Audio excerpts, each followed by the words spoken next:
Hello, and welcome to the Stacking Dingers Show. I'm your host, Matthew, aka Sheep, aka Dark Sheep, and this is your home for all things MLB best ball. And tonight we have an exciting release show. We are releasing, mostly all of our full ranks. We're gonna pull in the guys here. We got the whole crew for this season. Billy's here, Chris is here. We do have to call out Chris right away for we did want to do the top 240 release of our rankings today, but someone was slacking. No, that's not true. He made the document and has a job and stuff, but at least 150 people ranked. 152. I think last week when I told you guys that 240 should be the benchmark for all of us because that should be easy. Famous last words, immediate regrets. Yeah, I was like, okay, top 200, that's fine. I'm pretty close to that. And then you come out with 240. I'm like, okay, I got to get familiar with the back of the draft. And I'm complaining in our chat on the side. I'm like, the back of the draft tough. There's names here I don't even know. And then look at this guy, 150. Well, we also have to talk about jerks and profile before we give it baseball shade here. Okay, so I mistyped, or I forgot to type in a name from my rankings that I had him set up on Underdog. I forgot to type his name into the sheet, so that's my bad. But yeah, we're here. We're kind of tongue in cheek about this, but we're excited to get this out to you. Like right now, we have different amounts of rankings, but let's just go right to it and add it to the screen here. So for those of you following us last year, you probably saw something very similar. Kind of our methodology of doing this is to, I guess, number one, our intention is never for you to take this set of rankings and just draft off of it. That's never what we want people to be doing. We want this to be a suggestion, kind of see where our heads are at. And the way we kind of set it up is giving you the ability to see where all three of us are sitting at on players with, the three columns here of all of our separate ranks. And then an average of those, attempting to, I guess, pull out certain biases of certain people here by averaging the three, wisdom of the crowds sort of thing. What this is not, it is not like this SD rank, Stacking Dingers rank, is not necessarily an agreed upon number that the three of us, debate and come up with. If we had a business and we were being paid by a company like ETR and their rankings, where they have projection team and rankings and they put all that stuff together. We don't quite have that operation, so we kind of put this together in order to put the three brains together and spit out a number for people to see. But I think almost as interesting is to see and understand where we're different from each other and where we're different from ADP. Did I miss anything there, guys? I don't think so. It's hard to turn like ranks, like ordinal ranks like this, into exposures, and that's what we're ultimately going to be building towards, because we're building a portfolio, a series of drafts that like work together. So these don't translate into plug it, let it auto, and you're going to get a great team out of it. There is some level of like understanding what it's here, but this is what it does. It gives us a way to be like, I'm in on this guy, I'm way out on this guy. This group, this clump of people's all the same to me, and that's why it was more of like a player pool like analysis than like turning it into something I'm going to actively just draft. I will draft off it, but not just like take the top of the rank. Yeah, I feel like tiering is really important here, and just figuring out like which 6 guys would I feel comfortable with in this range, and then when do I start getting uncomfortable, and then maybe that's kind of the start of a new tier and a new group and a new position.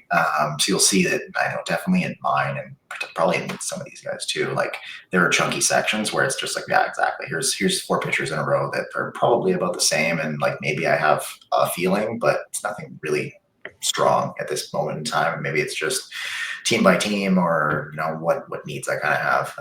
But yeah, this is I think the best out of all of ours in terms of an example of just like, all right, here are the groups, here are the tiers, and you can kind of individually within those figure out where your preferences lie. But like this is the start of a roadmap. If you want to load these in auto, feel free and send us what that looks like. But I can't. That is not financial advice. Yes. So yeah, this I pulled up here. This is my rankings, and that is really exactly how I think about this. Is in terms of positions, position groups, tiers, as you call them. I've after doing so many drafts, I kind of know. Okay, this is where I like to get this position. So a lot of times I'm looking for stack partners, not necessarily the next guy up on my list. But I'm looking at a position group that I'm interested in taking at that time. So yeah, that doesn't really come out in the overall rankings, but you can see, Chris, you have a pretty similar approach, and Billy's a little more. I tried to not do that. I was like, okay, I need to make this like somewhat blended. It was difficult. So I wish I had done what you guys had done, but yeah. And I did actually try auto drafting off mine today. I did a couple of them. I'll just say I got a lot of my guys, quote unquote, but I did not quite get like the position distribution that I would have liked across the draft. I ended up with all 6, 7, 7 builds because I capped each position at 7.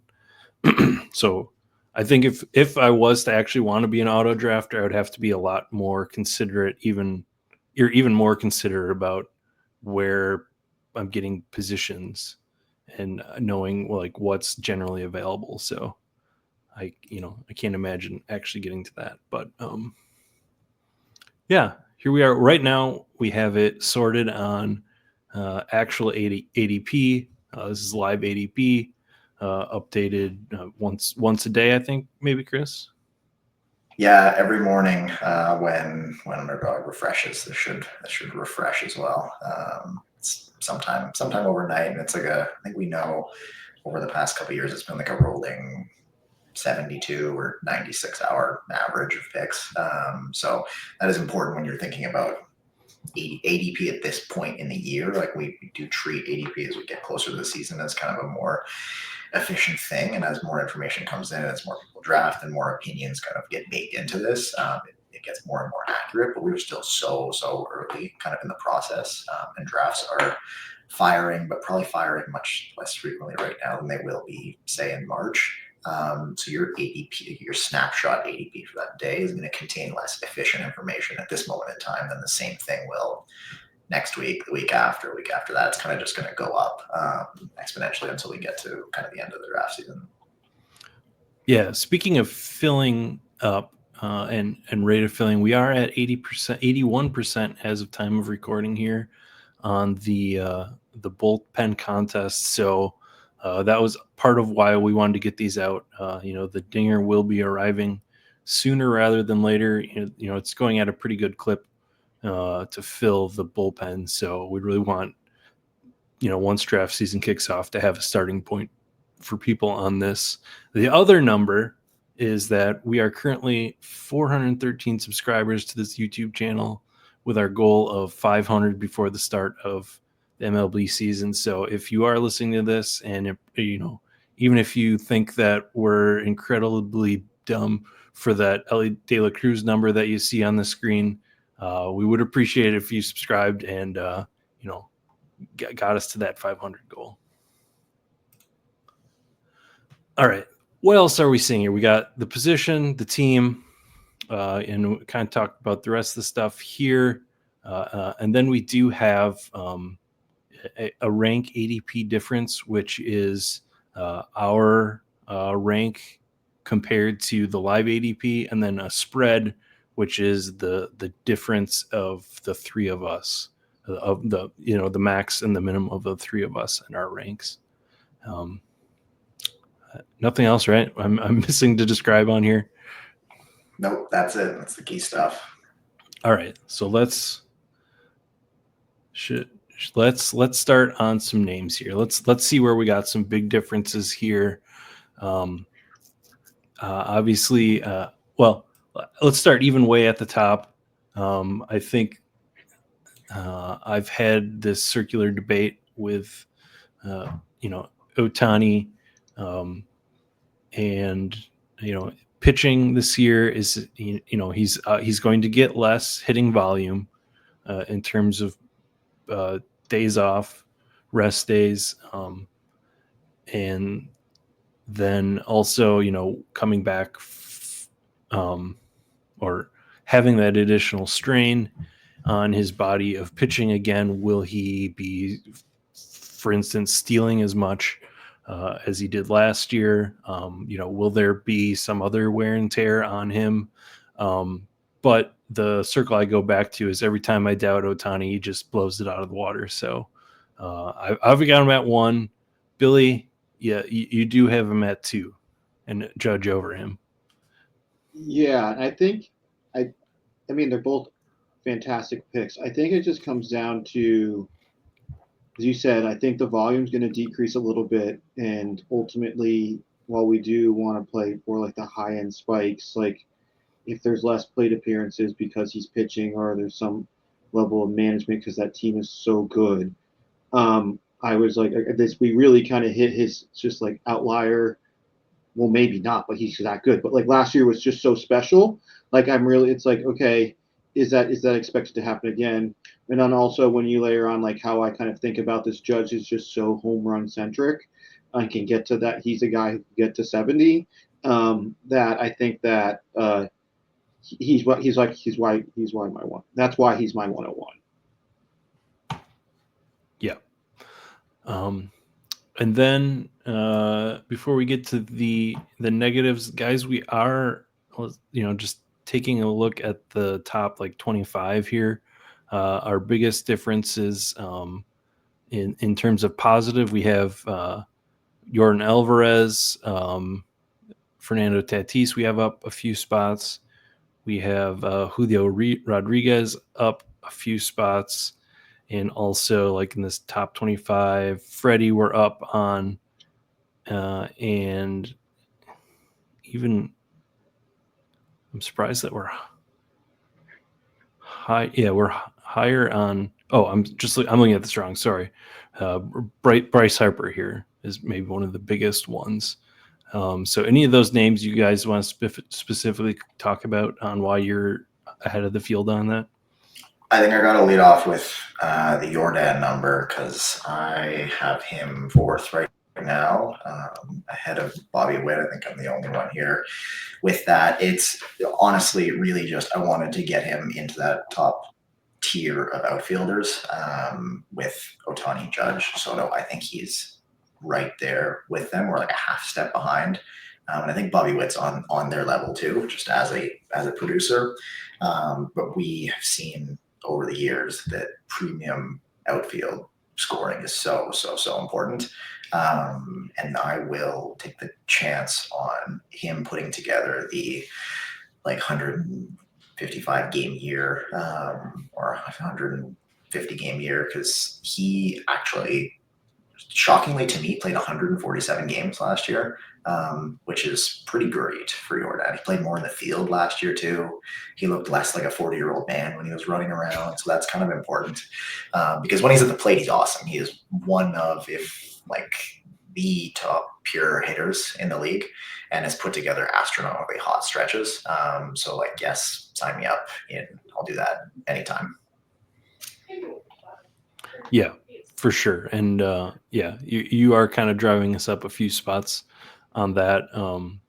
I do have Kyle Tucker ahead of him just because, well, I know Kyle Tucker did have, his shin bruise, and he did miss a lot of time. I think in terms of potential, injury downside, Yordan's knees compared to the fake bruise that Kyle Tucker had. I'm more in the Kyle Tucker camp, and I think that he didn't lose too much of a team environment going from the Astros to the Cubs potentially, if that offense does click.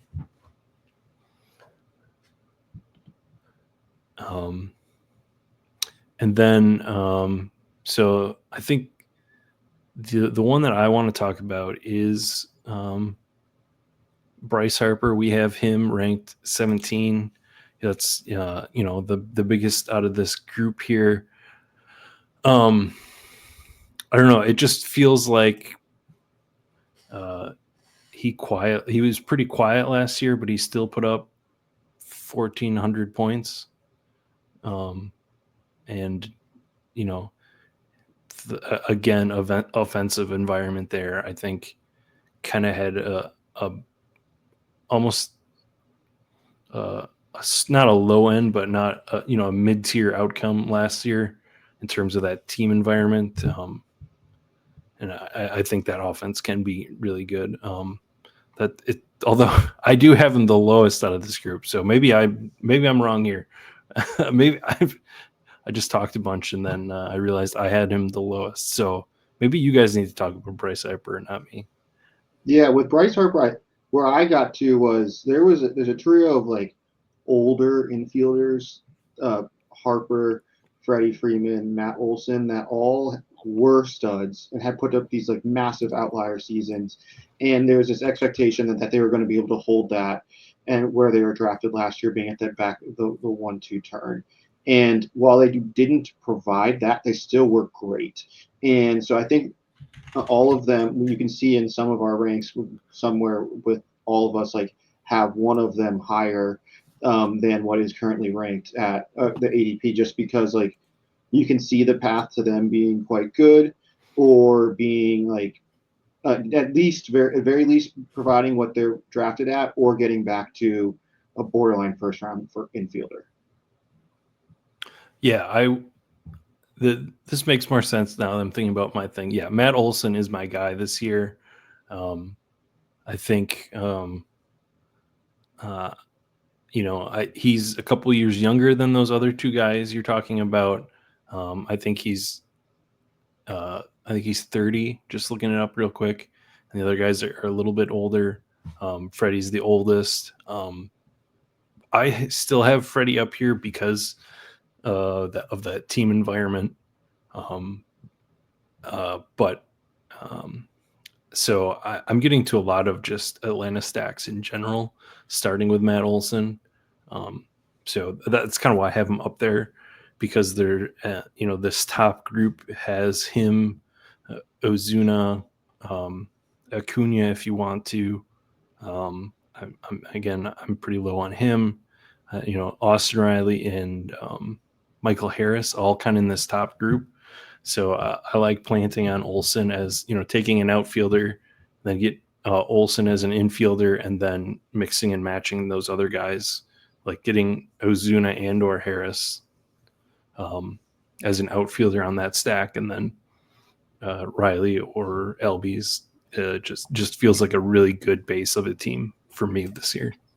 Yeah, I think I need to get my story straight on what I want to do with the Braves, because I have the very high Acuña ranking, which I do want to do. Like I want to be ahead on him, and I really want to. He's one guy for sure to just track the news over the next month, over the next 2 months, and just be really in tune with kind of when he's going to come back and what level of concern they're going to have for him, essentially. Because if he comes back, healthy to a certain extent, like he's game breaker in this format that we saw 2 years ago. It was just astronomical, like all-time legendary season performance. And then I'm kind of low on the rest of these other Braves guys, just across the board, which is kind of not new for me. I was a little bit low on them last year as well. Looking at this, I do want to move my Olson ranking up. I don't feel great about Ozuna. That one I'm kind of fine with. As we get into some of the other guys down the list, they're all kind of for me. But if we keep hearing or we start hearing positive things about Acuña and kind of his injury progressing well and him coming back sooner rather than later, he is definitely a guy that elevates an offense, and that will start bringing some of these other Braves guys up the board for me. It's funny because we're on the opposite end of the spectrum there. I'm high on all the other ones except for Acuña. How predictable of us. I just don't see the need for the risk that early on right now. I think, they're talking May, June timeline is the last thing I saw. I don't know how that. I think that was pretty fuzzy when it was presented. But yeah, definitely something to keep your eye on the news and getting in early on the dinger if you're okay with taking that risk. If the news starts trending as the season comes closer that he's going to be sooner rather than early June, his price will move up. So I think it's a risk level that you can decide what you think about as you're drafting. What's hard with Acuña is like when he's going to be playing is when the money is going to be. Right. So if we agree that he's going to be an impactful player at that point in the season, how much production does he need during the season to get you there to pay off this second round pick? Or so that's going to be the tough equation here. And then how do you draft him? Do you draft him like he's going to be there all year? Do you draft him like you're going to take an L for a large chunk of the season and you need to cover up that space? It's an interesting puzzle on how you're going to handle him. He almost feels like a roto guy with just like a deathly category, like kind of Schwarber tanking your batting average or something, and where you have to build like a strategy for your draft and how you kind of want to surround that central piece.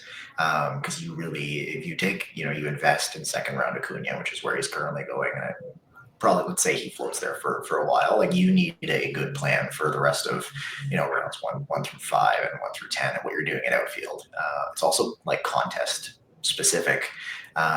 Like when, we get some different formats out there with different advanced structures and different kind of setups, like you're going to want to think about, okay, if Acuña is here in kind of the main flagship where it's, 2 out of 12 advance, what does that differ for me if it's a 3 out of 12 advance, or if it's, like the eliminator where you need to be hitting a certain threshold every week to kind of stay alive. And that is something that we'll get into, when those things are available and just thinking holistically strategy wise, but like it's good to just start putting those notes in and kind of getting your wheels turning on which guys that's going to impact.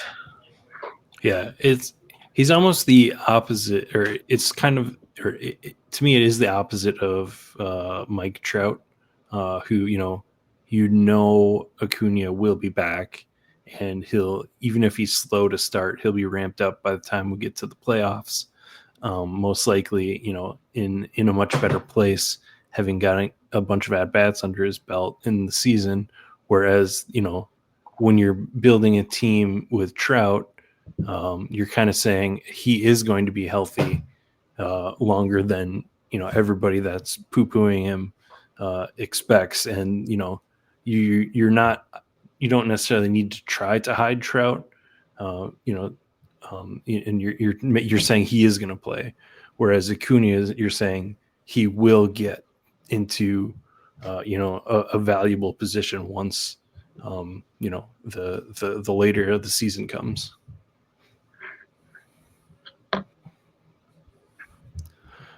Okay, so other guys that we're generally down on outside of Chris on Acuña there, we do have we have Elly here. We have Jarren Duran, Paul Skenes, even a bigger difference than Elly. I think we probably need to hit these guys separately. I don't think we can really put them in a group together. Paul Skenes, I think, maybe I don't want to speak for you guys, but it's just more of a don't want to spend that early of a pick on pitcher. Is that true for you guys? Yeah, for me, I was kind of shocked that I was the highest on Skenes because, I mean, this won't represent actually what I don't think I would draft him. So you could kind of just like cross him off the list if probably in how I would draft him this early. But it's just kind of representative on what we know from like how pitchers separate and historically, as well as the way that pitching is priced this year, that separation is going to be even less, and he's still drafted in the second round. So it's for him, he's going to have some like special season to make that happen. And I don't know, it's just kind of not where I want to be placing my bullets. Yeah, it just feels like peak price point right now. I don't feel like he's going to get pushed up into the back end of the first round when there's so much good hitter talent at that point in the draft.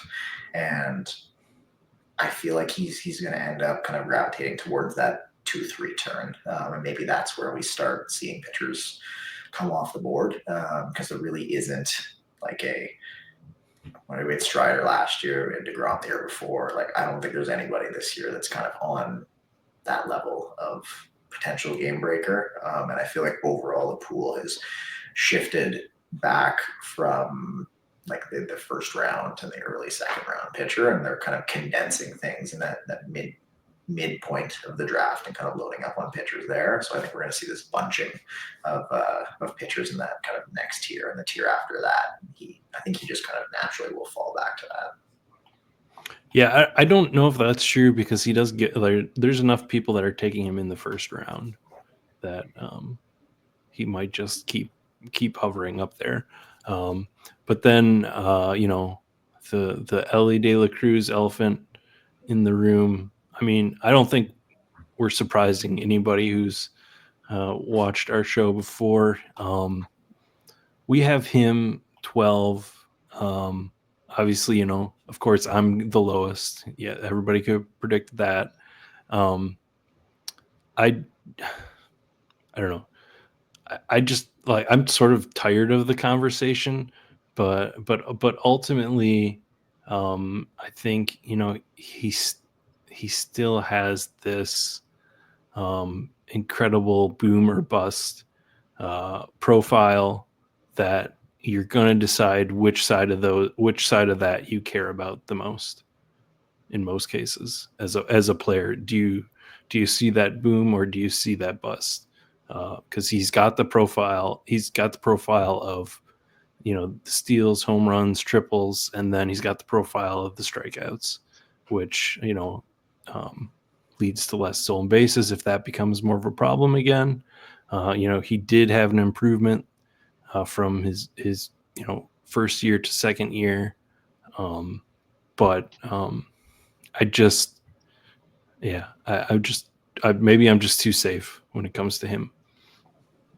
If you take him fifth, where he's going right now, what's the like natural pairings, I guess, on the other side with ADP?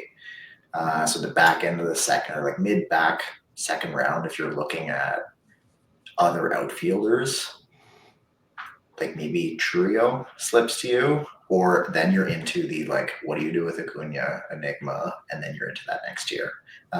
So I feel like where he currently goes, it kind of, you're a little bit handcuffed into do I reach for an outfielder if nobody has fallen to me, because starting infielders is tough, and like that kind of is just a constant pain when you're drafting, and if you don't lock up that elite outfield production, it does just kind of fall off a cliff real quick, and I think he kind of forces you to make a decision. So the way I would play it is just kind of let him come to me, and then hope that I can get a quality outfielder at the beginning or the middle of the second round to pair with. I think that's like a nice, solid, stable way to the way that I would want to build an Elly team. So the way that I have done it, I haven't totally skipped him this year. I have been trying to, figure out that puzzle of how to build that team. And the thing that I'm doing is putting a premium on his outfielders on his team. So Spencer Steer and TJ Friedel, specifically those two guys, who are, their ADP is kind of tough for both of those guys. But I have been putting that correlated bet together on LA teams. And then then also a couple, I think both of them, I also took a James Wood, who is another guy we're all low on. The idea being, I'm making up, I'm making another additional bet on a young guy having a breakout season, and helping me getting between the correlation of the Cincinnati team and then another guy that could be going a lot higher next year. He's not like Ian Happ or even a Teoscar Hernandez in that outfield group there, or even like we know what most likely what we're going to get out of those guys this year. So trying to make up that outfield difference with a potential other boom type of profile. Yeah, I just struggle with Elly. Like, this comes back to partially my process is, I very much lean into the projections that are available per game, totals, per plate appearance. But I also look at like what percentage of their points are coming from certain categories. And he of the first rounders has the highest that comes from stolen bases. Stolen bases, if you look at that article I wrote on Spike Week, there's a note at the bottom about what statistics are most correlated to spikes, and stolen bases are not something that drives spike weeks, high-end outcomes. It just raises your floor because they're low-value statistics in terms of our game. Single one, right? Like, they're not going to be that 10 that if Gunnar Henderson hits 4 home runs in a week, that's 40 points. It's just like they don't translate the same level. So that's where a lot of what I was driven by too, was that his per game statistics are a little inflated to if you throw out the bad weeks. Okay. Yeah. And everybody's screaming at their monitor, well, what about the good weeks? And then you get those in the playoffs, Billy. Well, isn't that the case with everyone here? And I'm kind of more saying that like the high, super, super high end, I see it with the home runs from all these other guys. Yeah. Yeah. I got it. I got what you're saying. In that other last one that I called out, Jarren Duran, we're not too far behind. I'm just not getting to him where he's going. I'd take him, obviously 4 picks later, or yeah, I think I have him at the highest. Yeah. So, and there, I think, Boston is going to be better on offense, and he should have that leadoff spot and still have all the volume potential there. But I think he's just going a little bit earlier than I'd want.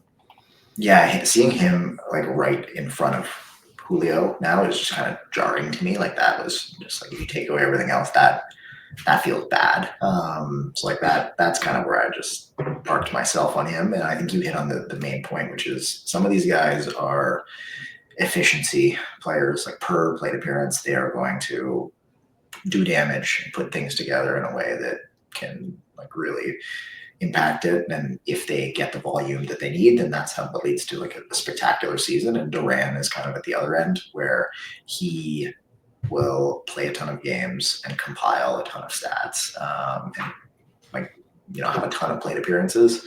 And he really requires volume and things to go right, because his points, his projected points per plate appearance, is just not in the same tier as some of the guys that go around him. So that's kind of the sticking point for me with him. All right, so let's hit our this next group here. Let's see, we got some targets. Let's see. So let's start with Wyatt Langford here, who is a 7 over ADP. Chris, you're really driving him up there. So you have him 17. I'll let you talk about Wyatt. I feel like the Wyatt train kind of really took off through draft season last year, and he was going at crazy rates and was like the guy that kind of rocketed up to the top. And then the Rangers season was just really like it really did not, like, definite big World Series hangover kind of vibes. So I am probably a little bit higher just on the Rangers in general, and we'll maybe talk about Corey Seager later, but I think that he's in that injured right now, will come back at some point, and if he's healthy when he comes back, will be like an elite producer in those weeks that he's there for. So I would like, and I will like, taking those two guys kind of together when I can and building out some Ranger stuff. And I think we've seen Wyatt Langford has very good underlying stats and very good baseball skills. And if he can put that together over a full season with maybe a team that's not in such a depressing place as Texas was last year, that could lead to big things. So I'd like to be a year ahead on him, truthfully. Yeah, and we saw that last month of the season, he really turned it on after he came back from an injury. So that's there. Yeah, Corey Seager is another one in this group here that we are head on, again, driven by you mostly, Chris. And then let's see, who else do we have? Ketel Marte is another name here. We are again, Chris, you're kind of driving that. We're all above ADP on Ketel Marte. I'm loving the Corbin. I don't know. I've gotten a couple of Corbin Julio starts. Those feel really nice, and then putting Ketel Marte there with those guys feels like a really nice start. I think Ketel Marte is just always somehow underrated for the consistent production that he has. I think he's a guy who last year it fully realized all of the hopes and dreams that we had coming into the year for what he could be given like the right year and the right opportunity. And he proved that over how many games did he play last year? He played a lot of games. He was incredible. He showed his Savon page red. Like the guy just absolutely raked last year, and he showed us who he can be and who he is. And he's one where I'm willing to take that and run with it and say he's proven that he can be this guy in this offense on what I think will be a good team again this year. And so let's do that. And I like the idea that you had, you get the Corbin start, you come back with him. He's a good guy where if you have started outfielder, you bounce back with he feels like a very nice, solid foundation piece for your infield slot. Yeah, and if you look at the projections on him, this rank is low. Even we're all high on him, and the per game, the season total projections, he belongs strongly into the second round. It's just when you look at the names that he would be going ahead of, it doesn't feel right. If you look at it's Ketel Marte, he's not a superstar, but he is really he just doesn't seem to he plays in a place where it's not as in the forefront. But I think if you just look at the raw numbers that he's projected to produce this year, it's it was just jarring. And I had to my 28 is me winding that back a little bit, and I'm still ahead. Yeah, and that's a good point. We saw a pretty big downswing from Trey Turner, Pete Alonso, and the continual health questions on Corey Seager. Looking at that infield group, and then I think Manny Machado is similar. Who I'm getting him at, or we're getting him mostly at ADP as a group, but I think that there's a similar not shininess to Manny Machado anymore either.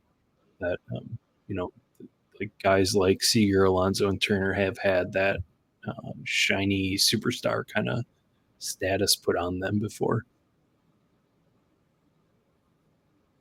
All right, so who in this area are we down on? Zach Wheeler, who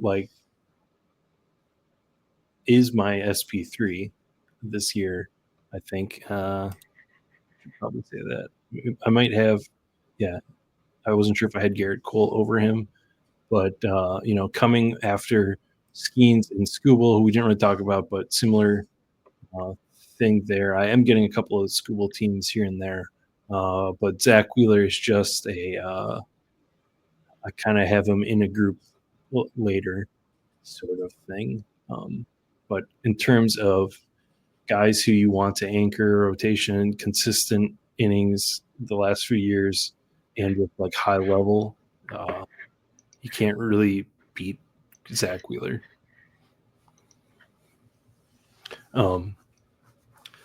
So yeah, then the sort of the opposite for me, I think.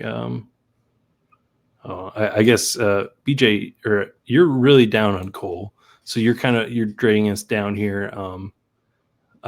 He's kind of a lot. He's often where I'm starting an early pitcher build on. But what's up with that? I'm just looking at this. What I'll call tier 2 pitchers, and there's a fair amount of them that are. So you're going to need to be picky in this range if I'm going to pass on still what I think is premium bats. And if you look at like the Stuff Plus, which I definitely am like a believer in some of these more advanced models, he just had quite a dip from historically what you saw from him. So I'm just nervous that the bounce back isn't like he doesn't have the same level of bounce. Like physically, he's no longer the same guy anymore. And if that's the case, he could be just potentially giving up more home runs. And I could see like the potential downfall of Garrett Cole coming. So that's just kind of where my thoughts are at. Yeah, that's fair enough. He is he's getting up there. He's got that huge long contract still left. And it might be just maybe I'm excited to, it feels good starting with that name for me. But that could be the case. We have similar, or I guess in the opposite direction, we do have the Mike Trout 29 ranking with Chris.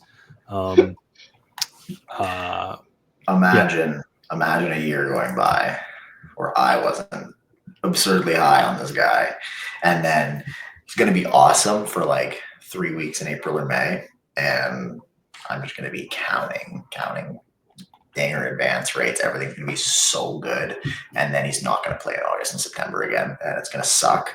But if he does, he could be great. So really, that is just a pure my fixation, and half wish casting, half hoping. But I do want to at least throw out that he is like the next outfielder that goes after him. ADP is Lawrence Butler. And I just, in my heart and soul, cannot have those two names like next to each other. So I'm just going to keep pushing him up, and I'll keep taking him, and then we'll see what happens. But yeah, I actually had to check when we were talking about Trout, not playing later in the season before. In the last 4 years, he has, I think it's 175 plate appearances in August or later combined across 4 seasons. So that's not ideal for winning the money at the end of the year, but maybe this year's different. Yeah, and we saw the bat still is fine, for what he played last year. And he could be the perfect way to layer points on top of an Acuña team that isn't getting them in the early season, and then you get Acuña come and saves the day late. You just kind of have to hold the line for a little while.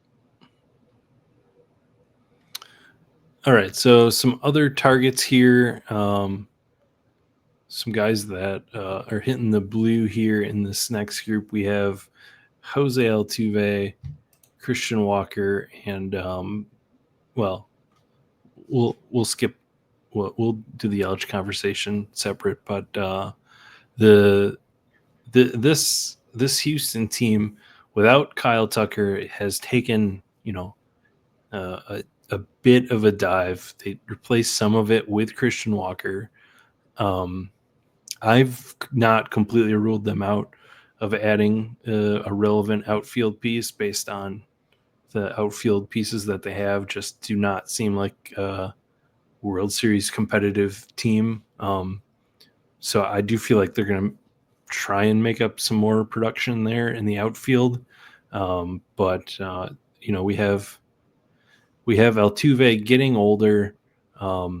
We did see a fairly decent health outcome on him last year, but I don't know. I just with our general love of Yordan and our general love or my general love of stacking, it's really easy to start Yordan and put one or two of these guys, and I'm fine going above their ADP to do that combo. And I feel like you're getting a fair discount on the Houston environment being not as good as it has historically been.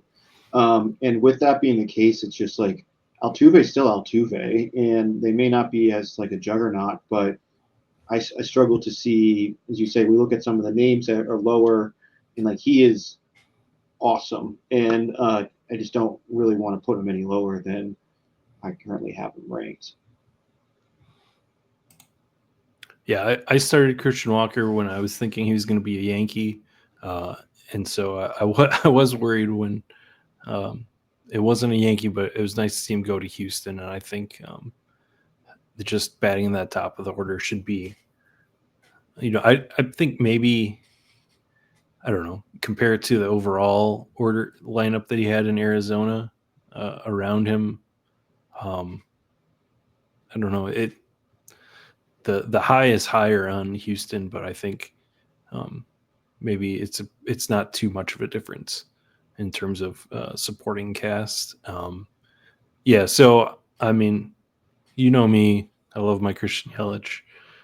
We saw just a wonderful return to form last year. Not quite MVP level, but the production was there. But back surgery, back issues, lingering back issues is is a fear, and he is an accumulator who needs volume. So missing time with back problems, I get it, but for me, like it's just call me a homer with my Brewers shirt here today, but I just keep going back to that well. So obviously I'm driving that big difference. The guy right next to him is maybe one of our biggest guys we're low on, which I'm surprised that I'm the highest on Cody Bellinger. He is now a Yankee. Chris, you got him at number 100, so rip him apart. It just, I don't know. Especially seeing him like next to Yelich, like I had Yelich kind of around his ADP. Bellinger just like he could be just maybe he finds the swing again and just starts depositing balls out in right field there, and it's nice and easy. But he just worries me. And this feels expensive. He has some notorious bad runs, bad stretches where he just has a hole in his swing that can't be fixed and can't see the ball, can't hit the ball, which is tough. And not to bring in too much narrative street stuff, but New York is not exactly the easiest place to play when you're not going great, especially as a new guy and a team with very high expectations. So he is one that I'm content to just wait on, and if he falls, he falls. Maybe I probably target him on a Judge team or something like that, and look to stack him up, because I agree that is a good way to go about it, but not going out of my way to take him at or even slightly after ADP, truthfully. Yeah, makes sense to me. We got Mark Vientos here, who we're all slightly high on. Chris, you're a lot higher on. I guess you see the breakout there this year. Yeah, another guy that I felt like showed us what he can be last year and was a very productive hitter on a very good team. And you could say that the lineup has gotten better by adding Juan Soto over the offseason. And I think he's just going to be entrenched as the everyday 3-hitter on that team. And so getting to hit behind Lindor and Soto sounds like a great gig. And I think he's a guy with great underlying skills, great lineup. He's going to play as much as he possibly can. And at this point in the draft, like he's in 80-ish ADP. Yeah. That's kind of a spot where I definitely would be looking at infielders, and great stack partner for both the, Lindor and Soto teams. He feels like what would be somewhat analogous from last year. Maybe like Tristan Cassis got kind of bounced up from this range into the next range. I could see some similar Vientos love. So I want to be in on that. And just like you guys are also at least 10 spots kind of ahead of ADP on him. So I think that as a group we're collectively high, but I would like to be definitely ahead of the curve on him. Yeah, I think the comparison I would make from last year is Royce Lewis with 2 intact lower legs or 2 intact legs.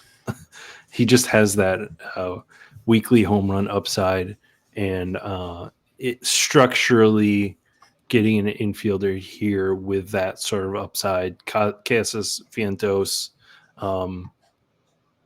I'm not a Josh Naylor guy, but certain people in the best ball space are Josh Naylor guys. But these guys that we want, these big home run totals and potential weeks out of our infield groupings. I don't know. Do we want to talk about Roki Sasaki? We do have a big spread on him there, but we are all, I guess, Chris, you're at ADP. I guess that is a purely ambivalent, just at ADP with no real rhyme or reason otherwise. I don't think we have anything really to go off of here other than he looked great in Japan. He's coming over. We don't know where he's going to land yet. And like this could be 30 spots too low and it could be 30 spots too high, and we're not going to know for a while. So I've parked myself right in the middle and we'll see what happens. Yeah. And I'm the one who's super low on him. And we've discussed this in a previous episode, but he's, of the players coming from Japan recently, he's the youngest by far. And I just have concern around the amount of innings and how a team will use him in this upcoming season, especially if it's the Dodgers, that they already have enough arms. Well, they're not going to push them. So there's I just do feel like if a smart investment would not blow out his elbow. And so I just think that there's a really real situation where it's only 120 innings. And if that's the case, it's going to be a really expensive 120 innings. Yeah. Basically my thought, and roll that into having not made it through like the last couple of seasons in Japan with different injuries and stuff. Just add that onto the flag of a young guy coming from Japan, who's used to the pitching once a week sort of thing. But like you said, if you want an extreme upside case guy, he could be the guy this year, and we'll be kicking ourselves later. All right, so let's keep scrolling here. In the 100 to 150 range, let's see some extreme examples. Let's take a look at. Spencer Strider, Chris. Acuña,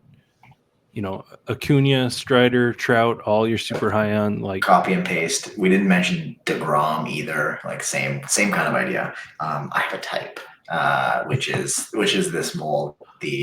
When they're there, they're awesome, and we just hope that at least some of them get there. And I will apply that across a bunch of different guys, and kind of hope to gain some floor through drafting with good structure and kind of within those bounds, and let some of these injury situations play themselves out. And hopefully I hit a couple teams that are awesome in August and September. So that's the Strider play, essentially. Yep.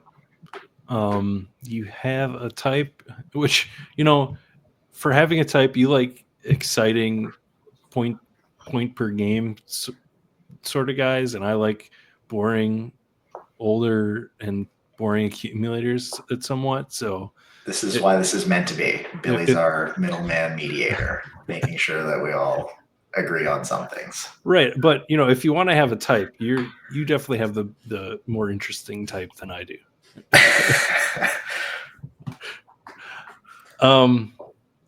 Let's see.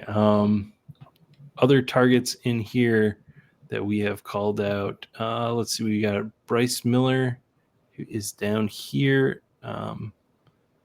We are all fairly ahead a little bit on him. We had TJ on or Thomas on. Maybe we're all a little biased because he gave the Bryce Miller breakout. So we might be weighing that a little bit too much. But the Seattle pitching stack, I think, still is in play this year. If you want to put 2 or 3 of those guys together on a team, it still feels nice. The potential of having 2 or 3 20-win guys on your staff just by doing that is pretty nice. Draft the guys that pitch in the park where hitters can't see the ball. Seems like a good baseline plan, especially when they're relatively cheap. So there's that. Then also listen to the people that are smarter than you. And I would call Thomas TJ Stats the smarter than me when it comes to pitching analysis. And if that's his boy, I'm going to lean in on that. Yeah. Yeah. So if you haven't seen that episode and you're curious about learning, more about pitching stats and metrics and modeling, definitely go back and watch that episode. I know we all learned a bunch from him just in that short time. We have our biggest split here at Pete Crow-Armstrong, who if you go back maybe first or second, I think second episode, I said I was out on. Then Kyle Tucker comes to town, and I start seeing the other side of the potential profile here in Pete Crow-Armstrong, and I start capitulating. I'm back in. I'm comfortable with this ADP because I'm building Cub stacks. I like getting that outfield piece, and I think there is an outcome in his profile where he hits 20. This is probably a top tier. He hits 20 home runs and steals 40 bases this year. And just putting him with that group is where I'm at. But Billy, I'll let you talk about the other side on PCA. Well, I just want to say I feel abandoned in this moment right now. We were aligned with this, and that hurts. So we're just gonna start there. But this comes down to profile, and I just don't know. I mean, you say that there's this 20 home runs, 40 stolen bases in there, and I'm just skeptical. And he's got that kind of pop. So that's just where that is for me. Is just how he scores points is not the way that I like my players to score points. Yeah, his rookie season is really a tale of two halves. If you take a look at the splits too, you see a different sort of player in the first half compared to the second half. So maybe I'm somewhat buying in on the second half. The realistic outcome is somewhere in the middle, right? That's the mathematical likely outcome. And he is probably going too high for that middle outcome.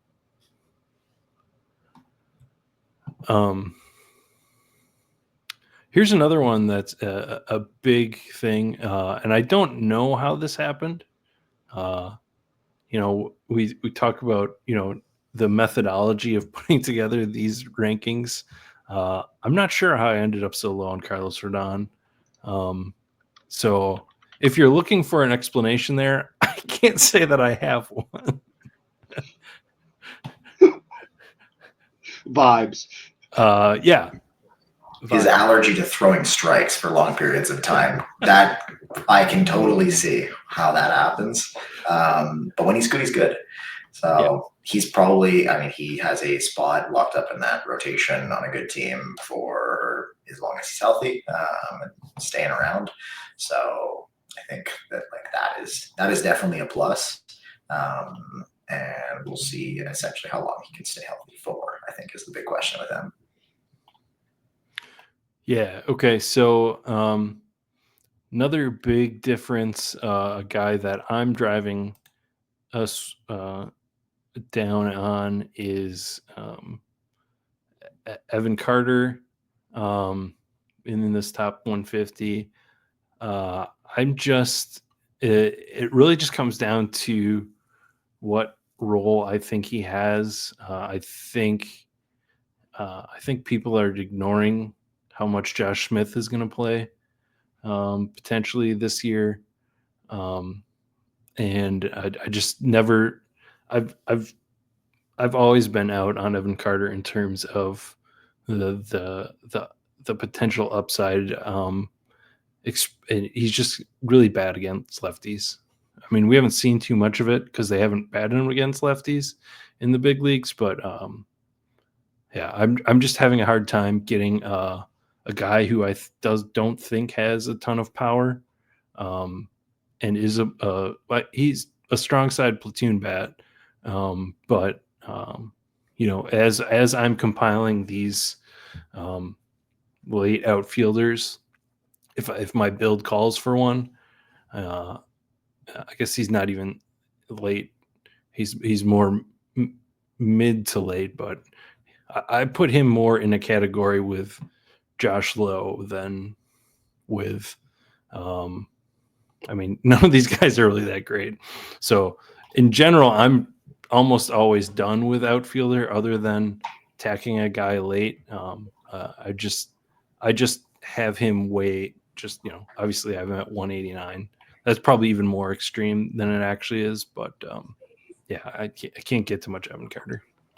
Mine has to go down because I'm also really just not a core believer in the guy, and I was probably surprised that he is the 148th person that I ranked out of 152. So I was probably like not operating at full capacity when we got to this one, but he will be lower, and like the tail for me will just be like the exposure will be low, and it'll be probably in some Texas stacks with some of those kind of guys, but like. Yeah, he doesn't play against lefties. They just signed Jock Peterson, who is just a better left-handed hitter that's actually going to hit in the middle of the order. Like, where's Evan Carter going to hit? Like, probably bottom third when he's in there. Not going to get to face any lefties. Like, he'll be in there because he's a good defender. But like his actual bat-to-ball skills are quite like questionable to me projecting forward. Like, we're gonna. If he stays healthy, we should learn a lot, and I'm willing to let that slide and then come back next year and reevaluate where we're at with him. Yeah, Jock Peterson is the perfect guy. If I'm need a 6 outfielder, I'm waiting for a Jock Peterson, or I'm back in on Lars Nootbaar again this year. These guys that have potential power profiles. Well. Let's do the Conforto thing again too. I'm excited for that. I keep going with him up the board, and it's it doesn't feel comfortable, but overall, you'll see my rankings. You got Tommy Edman here.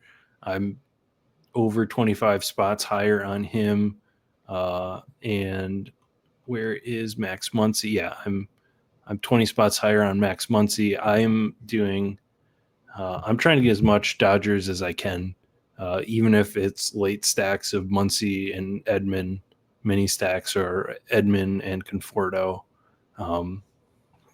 Because these are the guys too that will benefit if somebody else gets hurt or if somebody else is slumping or if something breaks ahead of them, then they just start moving up and consolidating more playing time. Like Edmund he was playing every day in the playoffs. Like he was the starting shortstop or the starting center fielder or the starting second baseman. Like he was just out there. So yeah, I totally co-sign that. Just get some Dodgers and get some cheap ones where and when you need them. Yeah. I'm even going back to Will Smith a little bit. That's just mostly a heart pick than a brain pick. So yeah, that kind of runs through this top 50 group. Any other guys that I missed in our little rundown that you wanted to call out, Billy or Chris? No, not for me. And I think that based on this discussion, you kind of understand where my head is at. It's projections per game for the whole season, and then also layering on how they score. And so those guys who run are lower, but that's kind of universal across everything. So I think I was able to cover what I wanted to cover. Yeah, same with me. This was definitely an interesting exercise, like trying to put these together without having done any drafts yet. It's like very much the opposite of what I usually do, where it is I get in there and kind of feel out where things are at and let the actual choices I'm making in those drafts for money dictate, where I actually rank these guys. So this will definitely evolve as we get deeper into the kind of drafting season and start putting things more together and more concretely. Yeah, that's a great point. This, I think we're going to commit, or not. I think we are going to commit better than last year. We put our top 100 and never updated them. We're committing to being better this year. That's our New Year's resolution for this year. Is we're going to keep these up to date. Every couple of weeks, we'll be for sure. I'll be putting in an update. Eventually we'll get the ability to download the ranks into this Underdog format if you want. So yeah, this will be a living document this year that we will be working on, and we also will get in, when the latest update is on each of our separate tabs. We'll get that information in there for you, or so it'll be there somewhere, so you know how live some of the stuff is. So yeah, anything else, Billy, on rankings and going forward? All right, Nothing from me. All right, so then that's the show for tonight. We're back from the holidays, so you'll be seeing us every week from here until the start of the season. And we got a lot of good things planned. A couple more guests we were already talking to, and we'll hit our individual discussions on all players in different positions. As the Dinger season is underway, Chris is working on again. If you go back, I was actually just rewatching it to remember what we had talked about the last year. All the data on stacking and weekly scoring. We'll be getting that again updated with the latest 2024 data. So a lot of awesome things coming. The Dinger should be here soon. We'll get the perfect game and all the other fun contests around it. So I hope you out there are just as excited as we are. But yeah, so for Billy and Chris, let's fill the bullpen and get that Dinger here.